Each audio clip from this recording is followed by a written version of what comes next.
গর্ভাবস্থায় আল্ট্রাসাউন্ডে পানি কম থাকলে রোজা রাখা যাবে কি? জানুন বিস্তারিত। আজকের ভিডিওটি খুবই গুরুত্বপূর্ণ সেই সব গর্ভবতী মায়েদের জন্য যাদের আল্ট্রাসাউন্ড রিপোর্টে বলা হয়েছে পানি কম, লো অ্যামনিওটিক ফ্লুইড, এবং যারা জানতে চান এই অবস্থায় রোজা রাখা নিরাপদ কিনা। এই ভিডিওতে আমরা জানব গর্ভের পানি কী, কেন পানি কমে, পানি কম থাকলে রোজা রাখা কতটা ঝুঁকিপূর্ণ, ইসলামিক দৃষ্টিকোণ এবং নিরাপদ করণীয়। তাই ভিডিওটি শেষ পর্যন্ত অবশ্যই দেখবেন। হ্যালো এভরিওয়ান, আসসালামু আলাইকুম। আপনাদের সাথে আছি আমি উর্মি আহমেদ তৃষা। আমি একজন ফার্মাসিস্ট। স্বাগত জানাচ্ছি নূর অফ ইসলাম চ্যানেল থেকে, যেখানে আমি স্বাস্থ্য ও ইসলামিক লাইফস্টাইল নিয়ে আলোচনা করে থাকি। চলুন আর কথা না বাড়িয়ে শুরু করা যাক। প্রথমেই আলোচনা করব গর্ভের পানি বা অ্যামনিওটিক ফ্লুইড কী। গর্ভের ভেতরে যে তরল থাকে সেটাকেই বলা হয় অ্যামনিওটিক ফ্লুইড।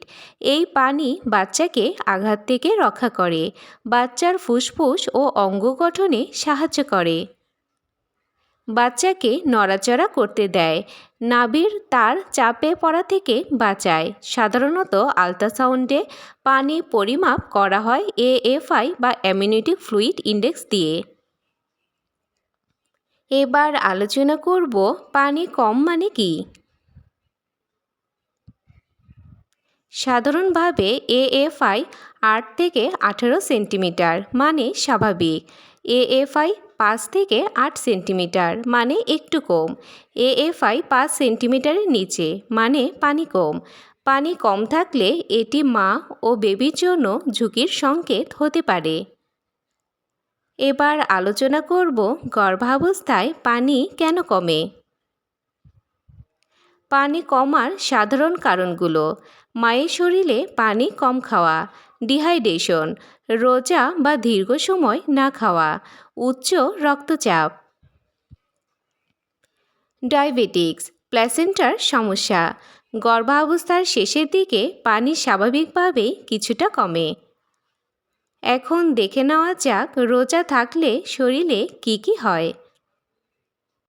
রোজা রাখলে দীর্ঘ সময় পানি পান করা যায় না, শরীরে ডিহাইড্রেশন হতে পারে, রক্তের পরিমাণ কমে যায়, গর্ভের পানির পরিমাণ আরও কমে যেতে পারে, বিশেষ করে গরম আবহাওয়ায় ঝুঁকি আরও বেড়ে যায়। এবার আলোচনা করব পানি কম থাকলে রোজা রাখা কি নিরাপদ। আল্ট্রাসাউন্ডে যদি পানি কম ধরা পড়ে তাহলে রোজা রাখা সাধারণত নিরাপদ নয়, কারণ রোজায় পানি শূন্যতা হলে পানি আরও কমে যেতে পারে। বেবির অক্সিজেন ও পুষ্টি কম পৌঁছাতে পারে, বেবির গ্রোথ কমে যাওয়ার ঝুঁকি, প্রিম্যাচিউর ডেলিভারি বা জটিলতা হতে পারে। বিশেষ করে যদি AFI 5-এর নিচে হয়, ডাক্তার বিশ্রাম ও বেশি পানি খেতে বলেন, বেবির নড়াচড়া কম মনে হয়, তাহলে রোজা না রাখাই সবচেয়ে নিরাপদ সিদ্ধান্ত। এখন দেখে নেওয়া যাক ইসলামিক দৃষ্টিকোণ। ইসলামে মা ও অনাগত সন্তানের জীবন রক্ষা ফরজ। অসুস্থতা বা ঝুঁকি থাকলে রোজা না রাখার অনুমতি আছে। আল্লাহ বলেন, আল্লাহ তোমাদের জন্য সহজ চান, কঠিন নয়। গর্ভাবস্থায় যদি রোজা রাখলে মা বা বেবির ক্ষতি হওয়ার আশঙ্কা থাকে, রোজা ভাঙা গুনাহ নয়, পরে কাজা রোজা আদায় করতে পারবেন। এখন দেখে নেওয়া যাক যদি ডাক্তার রোজা রাখার অনুমতি দেয় তখন কি করবেন। যদি AFI সামান্য কম হয় এবং ডাক্তার অনুমতি দেয়, ইফতার থেকে সেহরি পর্যন্ত 3 থেকে 4 লিটার পানি, ডাবের পানি, স্যুপ, ফল যেমন তরমুজ, কমলা ও শসা, লবণ ও ইলেকট্রোলাইট ব্যালেন্স, দিনে বিশ্রাম, নিয়মিত বেবির নড়াচড়া খেয়াল করা, সমস্যা হলে সাথে সাথে রোজা ভেঙে ফেলবেন।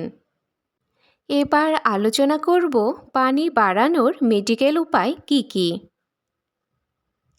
প্রচুর পানি পান, IF ফ্লুইড ডাক্তারের পরামর্শে, বাম কাতে শোয়া, নিয়মিত আল্ট্রাসাউন্ড ফলো আপ, ভারী কাজ এড়িয়ে চলা। এখন দেখে নেওয়া যাক কখন অবশ্যই রোজা রাখা যাবে না। এই অবস্থায় একদমই রোজা রাখা উচিত নয়। AFI 5-এর নিচে, বেবির নড়াচড়া কম, মাথা ঘোরা বা দুর্বলতা, পেটে ব্যথা বা পানি পড়া, ডাক্তার নিষেধ করলে। গর্ভাবস্থায় আল্ট্রাসাউন্ডে পানি কম থাকলে রোজা রাখা ঝুঁকিপূর্ণ হতে পারে।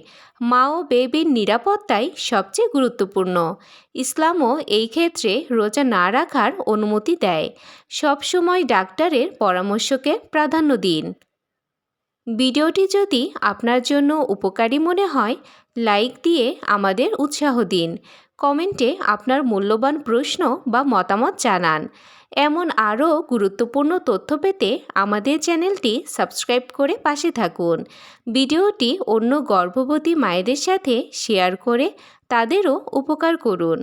আজকের মতো এই পর্যন্তই। সবাই ভালো থাকবেন, সুস্থ থাকবেন। আল্লাহ হাফেজ।